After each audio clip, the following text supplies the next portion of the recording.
Hello, everybody. Just as we went live and the cat meowed, so I'm sorry. He was out of the room, but he must have snuck back in.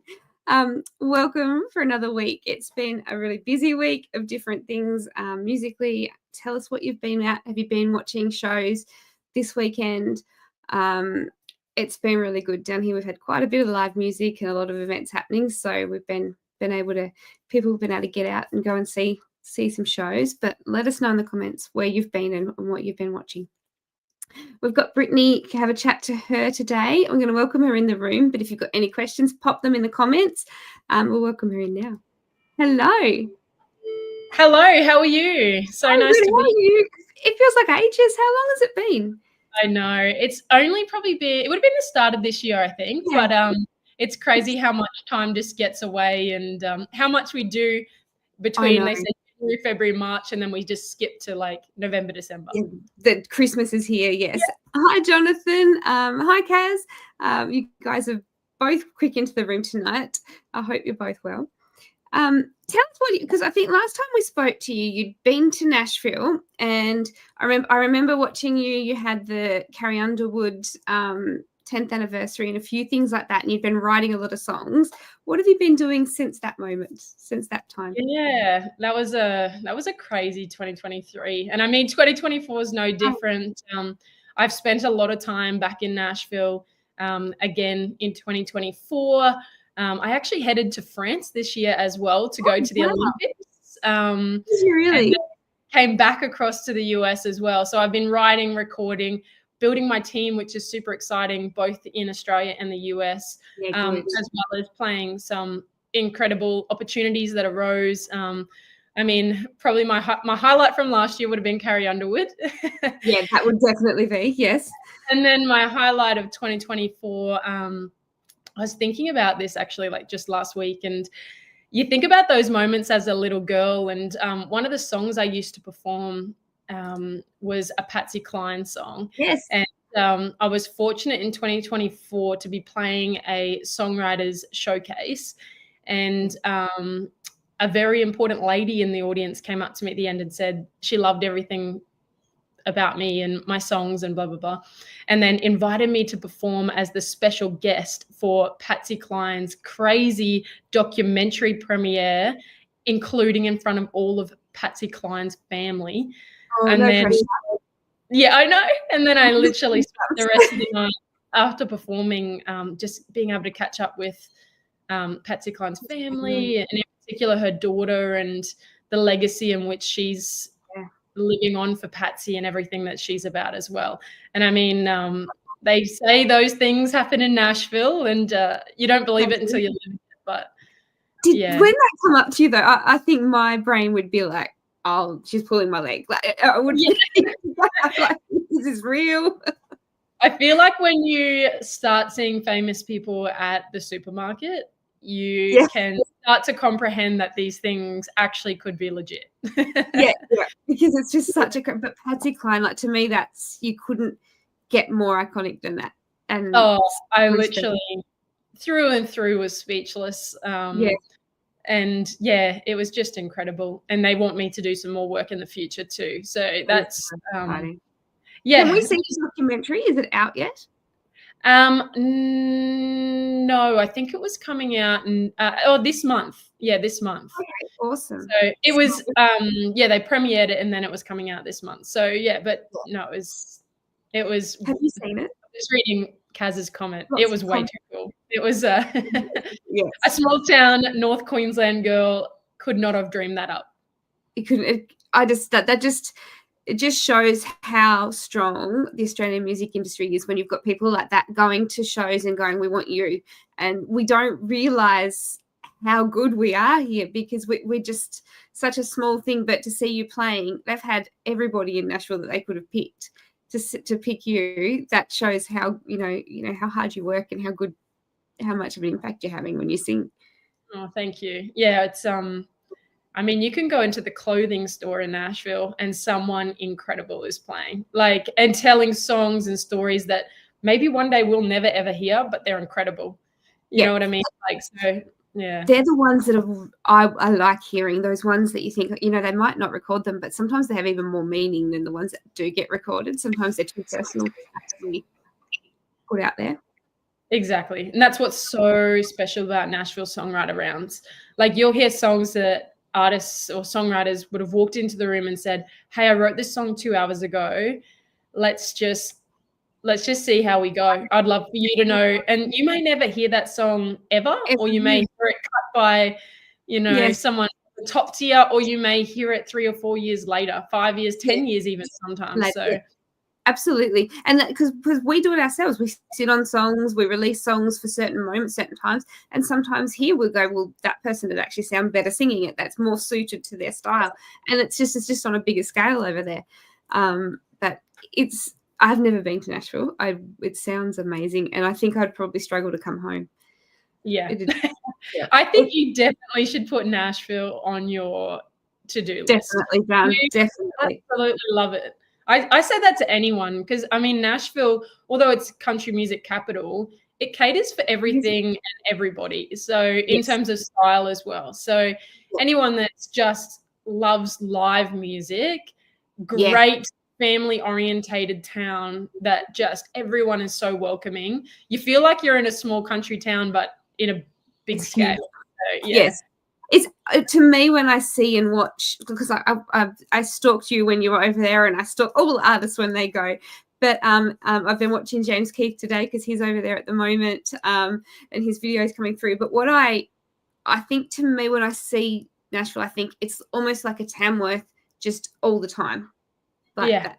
The whole town is music. It's not just a venue here and there. It's the whole. Everybody lives and breathes music. 100%. And I think that's when people say, what is it about Nashville? I think that's what it is for me. It's also so many like-minded people in the one town. Like, I think about that here in Australia, and we have so many incredible artists, songwriters, producers, anyone that works in the industry, but we're so spread out. And so to have that amount of people of like a very high caliber of talent in one place, it's absolutely incredible. Like, and that's so unique. And it's like Tamworth for the 10 days of the festival. Yeah. Hi, Stuart. Lovely to have you on. Kaz said we'll have to go together. Yes, we definitely will, Kaz. Yes. What Stuart said, I always love hearing the background. I'm coming. Yeah, you're coming with us. That's good. And Stuart, you're absolutely right. It's the background about songs and the meaning behind them. I love. If anyone said you could only do one style of performance, I would choose Songwriter Rounds every time, because I love hearing those things in the background. I love when they perform it. It's raw and it's often not recorded yet, so it hasn't grown the legs of that at that point. I think that's why that's my favorite style, and I think you connect with the artist more as well when you're doing that. And I think you get them in a vulnerable state. Like, even some of my best friends, like, they'll love certain ones of my songs, but they'll always say they love the stripped back acoustic version best because that's how they heard it first, because that's how I wrote it. And that's you. Yeah. And so, Songwriter Rounds, that's exactly what it is. It's just in its raw, authentic stage. Yeah, it's the best way to hear music. Tell us a little bit about, though. Hi, it's me. You've released this. Was it the 15th of November? It was partway through November. How's it been going? It's out in the world. What have people been? Have they been receiving it well? Yeah, this has actually been a really a special song to release and to write, and to the reception that I've received as well has been actually just beautifully overwhelming. And I actually wrote this song for anyone out there that has followed my journey for a long time. They may not know this side of my story, but I actually used to be an athlete of a top level. So I used to play top level sport of a state level, and also I got picked for a national Australian team as well to head overseas. And very much a big part of my life all the way through. I used to go out and sing the national anthem, and then I'd run on the field as the state championship. Like, they were always tied in together any way that I could fit. But in my early 20s, I actually was injured quite seriously on the sporting field, of course. And it was a really rare one where they didn't know if I was going to walk again. I was in a wheelchair. They definitely didn't think I would run again. And they actually had no success stories of my exact surgery prior to me. And so I broke a lot of the records, which I'm stoked about, just to be able to say that I ticked all of those things. But the whole thing was about making like determination, and I was going to prove everything and everyone wrong related to walking again and getting my life back. And because obviously that impacted my music career as well. Like my level of performance, I definitely need to be at my peak fitness. And so, I wrote Hi, It's Me about that whole story of my sport injury and following that sporting history as well. And that's what we brought in with the music video, which we captured as well. And that's the link for the song and the whole thing of you can be unstoppable. I mean, for me, it's my injury. I can now relate it to my music career, but it could be anyone. It could be you in your workforce. It could be you in your everyday life. It could be Stuart right now in his personal story. It could be health. It could be, and anyone out there that's listening should go listen to that song and just remind yourself that you are unstoppable and you can put your mind to anything. Exactly right. It's a story that we all need to hear, because at some point in life we'll have something that holds us back, and it doesn't you can relate it to anything. But it was really nice to see you tie in your two major things and release that to the world, because as you said, a lot of people haven't seen that side of you yet.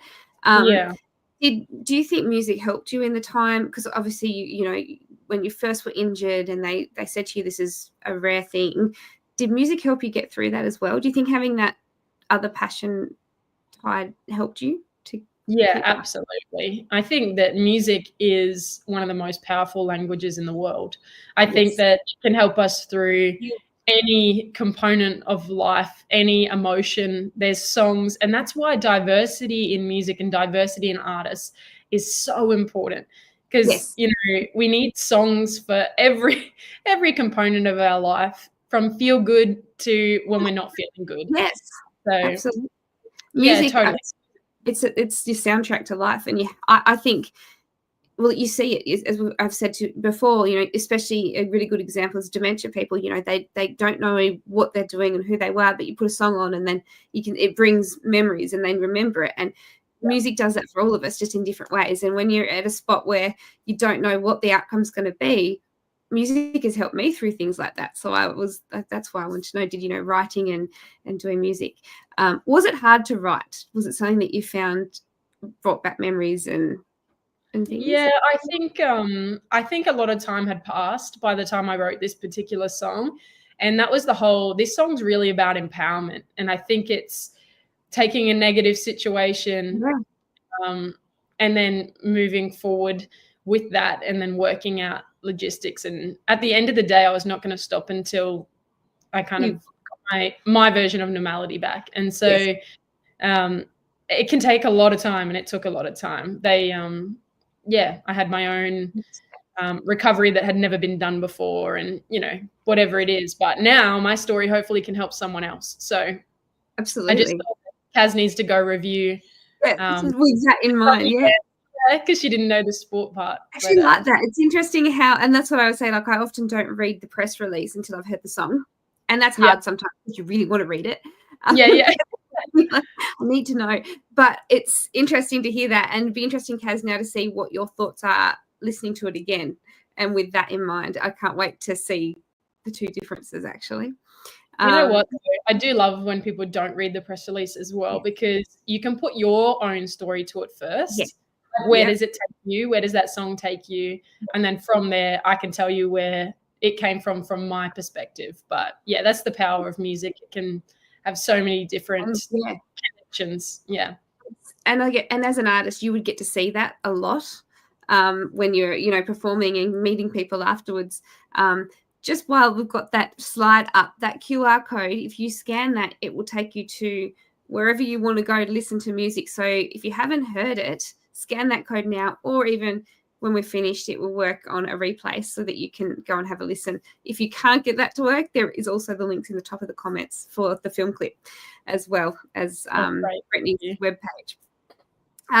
Yeah, but I guess that for me would be, hearing their stories would be the fuel you need to keep going in music and keep doing what you're doing. That for me would be a very driving point, I would imagine. Oh, totally. Oh, hi Dan, welcome in. There's lots of people coming into the room. I know that we've been talking for a little while, but it's so great to see everybody come in. If you've missed anything, we did just have the QR code up for Brittany's single, so go up and have a look on the replay and have a scan if you haven't heard it. Filming the film clip, is it the little girl in the clip, is she somebody related to you, or is she an actress? How did that come about? No, we actually filmed this one in Nashville, and she's one of my team members' granddaughters. And so, but it was so funny when we were thinking about, we were originally going to get an actor in, and then everyone was like, she kind of also looks like a mini you. So, and she's an aspiring actor in general, and she loves sport and just the whole thing. We were like, this is meant to be. And this was probably one of the most fun film clips I've ever done. One, it's a personal story for me, but two, just the whole progression and the team that I got to work with BCAM and Justin in Nashville was just absolutely world class. And so, yeah, it was just so much fun. Did you give them the lyrics and tell them the story and they came up with the places and the things, or did you was that a discussion that you both went through? Yeah, both. We the more I told my story, the more the story just told itself. I guess that's the best way to put it. But yeah, we kind of had 3 different storyboards for this one.